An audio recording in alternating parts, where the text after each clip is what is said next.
Assalamualaikum warahmatullahi wabarakatuh. Izin memperkenalkan diri, nama saya Anggitati Anggraini, NPM 2016006, Prodi PGSD 1B. Di sini saya akan menjelaskan tentang belajar dan pembelajaran. Bab 1. Hakikat belajar dan pembelajaran. A. Pengertian belajar. Belajar merupakan suatu kegiatan yang sangat mendasar dalam menyelenggarakan pendidikan. Tercapai atau tidaknya tujuan pendidikan tergantung bagaimana proses belajar yang telah ditempuh. Berikut 5 kategori kapabilitas. Yang pertama, informasi verbal. Yang kedua, keterampilan intelektual. Yang ketiga, strategi kognitif. Yang keempat, sikap kapabilitas. Yang kelima, keterampilan motorik. Menurut Sumardi Suryoto, bahwa belajar mencakup belajar membawa perubahan, belajar pada pokoknya, perubahan itu terjadi karena usaha. Yang B, ciri-ciri belajar. Proses belajar dapat dikenali melalui beberapa karakteristik.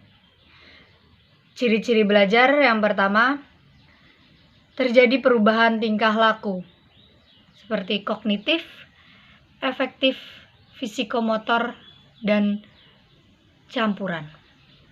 Yang kedua, merupakan tingkah laku hasil belajar, umumnya akan menetap atau permanen. Yang ketiga, proses belajar umumnya membutuhkan waktu tidak sebentar. Yang keempat, beberapa perubahan tingkah laku tidak termasuk dalam belajar karena adanya hipnosa, proses pertumbuhan, dan kematangan. Yang kelima, tingkah laku seseorang dapat berubah karena lingkungan. Ciri-ciri belajar menurut Rusna. 1. Perubahan yang disengaja. Yang kedua, perubahan yang keseimbangan. Yang ketiga, perubahan yang fungsional. Yang keempat, perubahan yang bersifat positif. Yang kelima, perubahan bersifat aktif. 6. Perubahan yang bersifat permanen.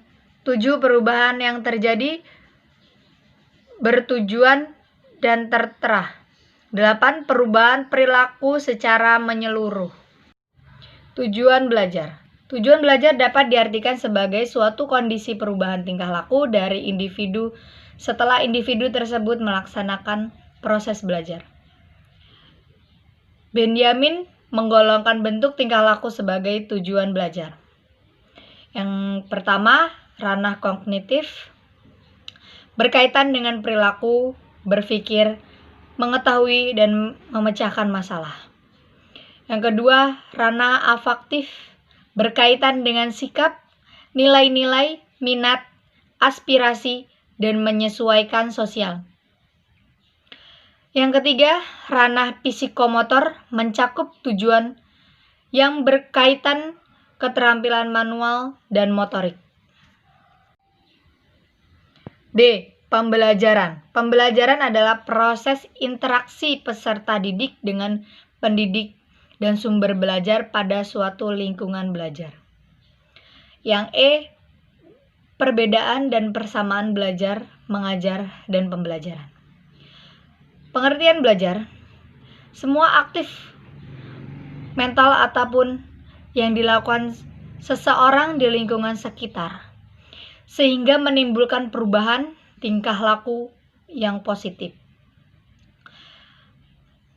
Pengertian mengajar, adanya komunikasi dari pendidik sebagai usaha menanamkan dan memberikan informasi baik berupa pengetahuan juga keterampilan. Pembahasan proses interaksi antara peserta didik dengan pendidik yang saling berkesinambungan. F. Persamaan belajar, mengajar, dan pembelajaran. Perbedaan dari ketiganya menurut Rosinda dalam blog Rosi, sebenarnya belajar dan mengajar dan pembelajaran adalah saling berkaitan yang memiliki suatu makna serta suatu tujuan yang sama. Mengajar adalah sebuah kegiatan yang memancing siswa untuk belajar, maka tidak akan ada yang namanya belajar jika tidak ada tindakan mengajar. G. Hakikat belajar, mengajar, dan pembelajaran. Pada hakikatnya, belajar, mengajar, dan pembelajaran saling berkaitan satu sama lain. Seperti yang kita ketahui bahwa belajar dapat dilakukan secara individu atau interaksi satu arah. Belajar merupakan suatu proses yang tanpa kita sadari, belajar terus dari kita lahir hingga akhir hayat. Bab 2, prinsip belajar. Prinsip belajar adalah suatu hubungan yang terjadi antara peserta didik agar mendapat motivasi belajar yang berguna bagi dirinya sendiri. Prinsip-prinsip belajar yang diintisarikan oleh Rathway adalah: yang pertama, prinsip kesiapan; yang kedua, prinsip motivasi; yang ketiga, prinsip persepsi; yang keempat, prinsip tujuan; yang kelima, prinsip perbedaan individual; yang keenam, prinsip transfer dan retensi; yang ketujuh, prinsip belajar kognitif; yang kedelapan, prinsip belajar afektif; yang sembilan, prinsip belajar psikomotor; 10, prinsip evaluasi; 11, implikasi prinsip-prinsip belajar. Bab 3, komponen pembelajaran. A. Pengertian komponen pembelajaran. Pembelajaran merupakan suatu sistem keseluruhan yang terdiri atas komponen-komponen yang berinteraksi antara satu dengan yang lainnya. B.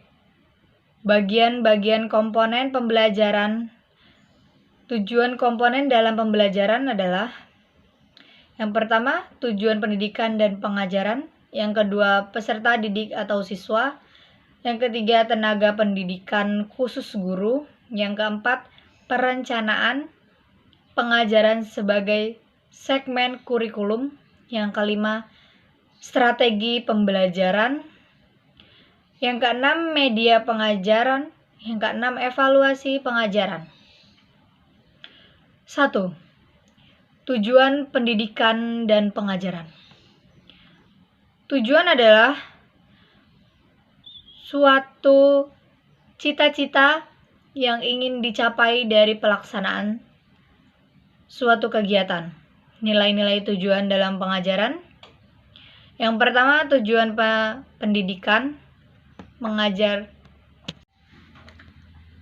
Bab 3, komponen pembelajaran. A. Pengertian komponen pembelajaran.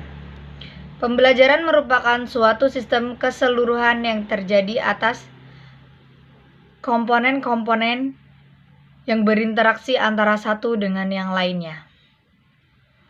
B. Bagian-bagian komponen pembelajaran. Tujuan komponen dalam pembelajaran adalah: 1. Tujuan pendidikan dan pengajaran; 2. Peserta didik atau siswa; yang ketiga, tenaga pendidikan khusus guru; yang keempat, perencanaan pengajaran sebagai segmen kurikulum; yang kelima, strategi pembelajaran; yang keenam, media pengajaran; yang ketujuh, evaluasi pengajaran.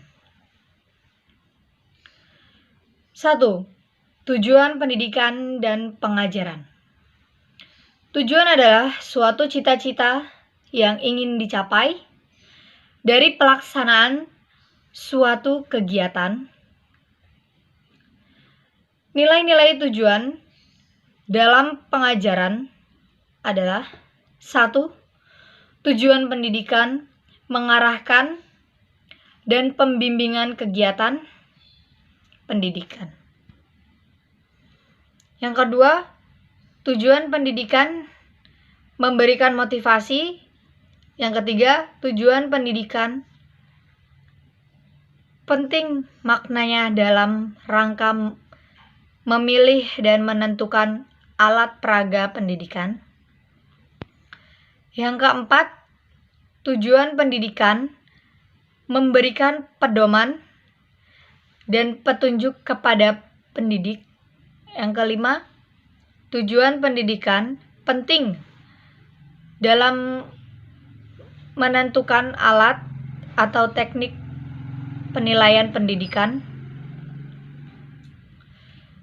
Yang kedua, peserta didik atau siswa.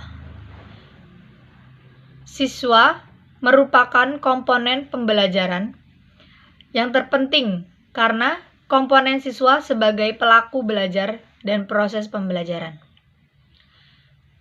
3. Pendidik atau guru.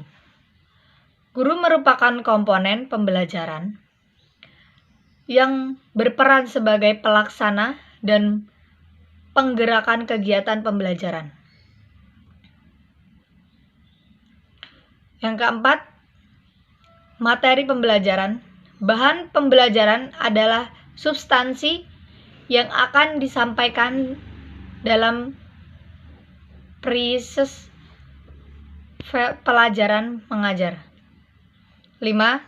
Metode pembelajaran adalah komponen cara pembelajaran yang harus dilakukan oleh guru dalam menyampaikan pesan atau materi pembelajaran. Yang keenam, media pembelajaran. Media pembelajaran pada hakikatnya merupakan aktivitas komunikasi antara guru dengan siswa. Beberapa fungsi dari media pembelajaran dalam proses komunikasi pembelajaran.